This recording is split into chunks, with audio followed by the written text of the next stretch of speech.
திருச்சிற்றம்பலம். தென்னாருடைய சிவனையை போற்றி, எந்நாட்டவருக்கும் இறைவா போற்றி. அனைவருக்கும் வணக்கம். மேஷ ராசிக்குண்டான செப்டம்பர் மாத பலன்களை பற்றி பார்க்கலாம். மேஷ ராசிக்கு இத்தனை நாளாக உங்களுடைய ராசி அதிபதி செவ்வாய் குருவோட இருந்தார். இப்போ செவ்வாய் என்ன ஆயிட்டாருன்னா, உங்கள் ராசி இதுதான், ராசியிலிருந்து 3ஆம் வீட்டுக்கு போயிருக்கார்.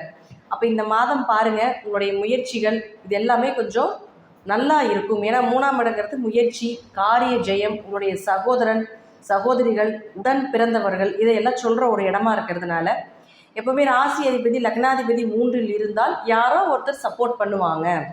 ஏதாவது ஒரு குருட்டு தைரியத்தில் வெற்றி பெறக்கூடிய ஒரு அமைப்பு அப்படிங்கிறது நம்ம எடுத்துக்கலாம். அவரே உங்களுக்கு 8ஆம் அதிபதியும் ஆகிறதுனால கொஞ்சம் மருத்துவ செலவுகள் உண்டு. அதே போல் 8 அப்படிங்கிறது கொஞ்சம் அவமானங்களை சொல்லக்கூடிய ஒரு இடமா இருக்கிறதுனால கொஞ்சம் கவனமாக இருந்துக்கோங்க. வண்டி வாகனத்தில் போயிட்டு வரும்பொழுதும் கொஞ்சம் கவனமாக இருக்க வேண்டும் அப்படிங்கிறதை நம்ம தெரிஞ்சுக்கலாம். அடுத்தது சுக்கிரன் யார்? உங்கள் ஜாதகத்தில் 2 மற்றும் 7ஆம் அதிபதி. சுக்கிரன் பாருங்க, இயற்கையாகவே எங்கே இருக்கார் அப்படின்னா நீசத்தில் இருக்கார். 2ஆம் அதிபதி நீசமாக இருக்கார். எத்தனாம் தேதி வரைக்கும்? 18ஆம் தேதி வரைக்கும். இப்போது எப்போவுமே 2ஆம் அதிபதி நீசமானால் 2 தான் பேச்சு, தனம், உங்களுடைய செயல்கள், அதே போல் உங்களுடைய வாக்குன்னு சொல்லுவோம் இல்லைங்களா, அதெல்லாம் 2 தான் குடும்பம். அப்போ அந்த அதிபதி நீசமாக இருக்கும் பொழுது பேச்சில் கவனமாக இருங்க. பணம் கொடுக்கல் வாங்கல், பணம் கொடுத்தா வராது. யார்கிட்ட இந்த டைமில் கடனும் வாங்காதீங்க, கேட்காதீங்க, கேட்டாலும் கிடைக்காது. ஏன்னா லக்னாதிபதி மறைஞ்சிருக்கிறதுனால கண்டிப்பாக அது உங்களுக்கு ஒரு அவமானத்தையும் கொடுக்கும்.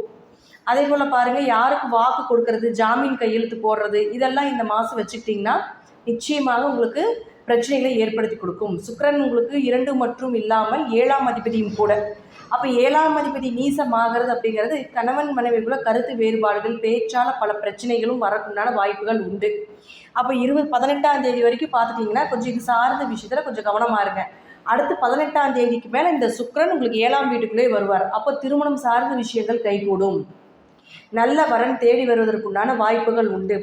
அதாவது திருமணம் சார்ந்த விஷயங்கள், பணம் சார்ந்த விஷயங்கள், குடும்பம் சார்ந்த விஷயங்கள் எதாக இருந்தாலும் 18ஆம் தேதிக்கு மேலே வைத்துக் கொள்வது என்பது ஒரு சிறப்பான அமைப்பு. ஏன்னா சுக்கிரன் இந்த வீட்டில் மூல திரிகோணமாகி பலமாக இருக்கக்கூடிய ஒரு அமைப்பு. அப்போது வரன் தேடுங்க, நீங்கள் எதிர்பார்த்த வரன் நிச்சயமாக கிடைப்பதற்குண்டான வாய்ப்பையும் ஏற்படுத்தி கொடுப்பார். அடுத்தது பாருங்கள், புதன். இந்த புதன் யாருன்னா உங்களுக்கு 3 மற்றும் 6ஆம் அதிபதி. இந்த புதன் இப்போ இருக்கக்கூடிய வீடு அப்படின்னு பார்த்துட்டிங்கன்னா 5ஆம் வீட்டில் இருக்கார். 23ஆம் தேதி வரைக்கும் இருப்பார்.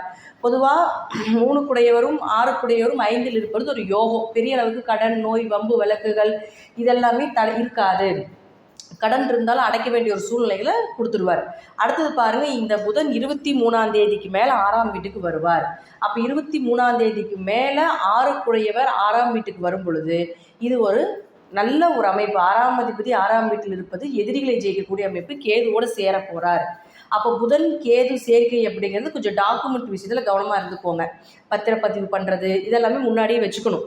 ஏன்னா கேதுவோட சேரும்பொழுது இது புதனுடைய தன்மை கேது பெற்று வெளிப்படையாக கொடுப்பார். அப்போ புதன் அப்படின்னா படிப்பு, டாக்குமெண்ட் சம்மந்தப்பட்டது, உங்களுடைய ஆதார் கார்டு, ஐடென்டிஃபிகேஷனாக இருக்கக்கூடிய எல்லாமே இந்த புதன் தான். படிப்பு சார்ந்து எல்லாமே, ஞாபக சக்தி சார்ந்து எல்லாமே புதன் தான்.